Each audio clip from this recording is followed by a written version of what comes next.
তারকেশ্বর মন্দিরের এক কোণে শান্তভাবে বয়ে চলে এক পবিত্র জলকুণ্ড, কিন্তু এই জলের মধ্যে লুকিয়ে আছে এমন এক অলৌকিকতা যা যুগ যুগ ধরে মানুষকে বিস্মিত করেছে। তারকেশ্বরের মন্দিরের উত্তর দিকে অবস্থিত সুবিশাল এই জলাশয়টি দুধপুকুর নামেই পরিচিত।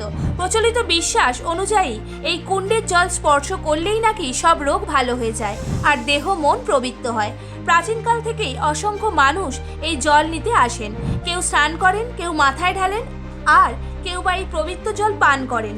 ভক্তরা দৃঢ়ভাবে বিশ্বাস করেন শিবের আশীর্বাদে এখানে জলের মধ্যে লুকিয়ে আছে সুস্থতার এক অলৌকিক শক্তি।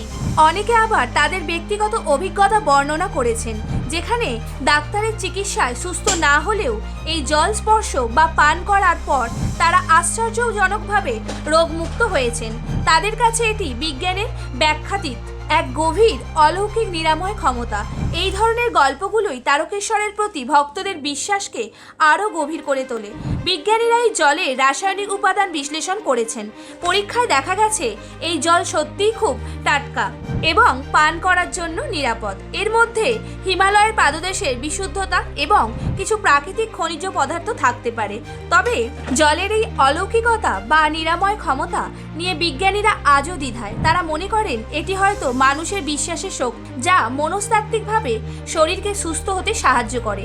তবুও যারা নিজেদের জীবনে অলৌকিক নিরাময়ের অভিজ্ঞতা লাভ করেছেন তাদের কাছে এটি শুধুই বিজ্ঞান দিয়ে ব্যাখ্যা করা যায় না। তারকেশ্বরের মন্দির কর্তৃপক্ষ জলের বিশুদ্ধতা বজায় রাখতে নানা ব্যবস্থা নিয়েছেন, যাতে ভক্তরা নিরাপদে এই পবিত্র জল ব্যবহার করতে পারেন।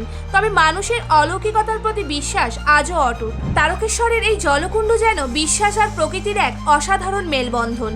বিজ্ঞান হয়তো এর প্রতিটি রহস্যের সমাধান দিতে পারেনি, কিন্তু ভক্তদের অটুট ভক্তি এই জলকে এক জীবন্ত নিরাময় কেন্দ্রে পরিণত করেছে। আপনি কি কখনো এই জলকুণ্ডের জল স্পর্শ করেছেন বা পান করেছেন? কেমন লেগেছিল কমেন্টে জানাতে ভুলবেন না। ভিডিও ভালো লাগলে লাইক দিন এবং এমন আরও অলৌকিক গল্পের জন্য চ্যানেলটি ফলো করুন।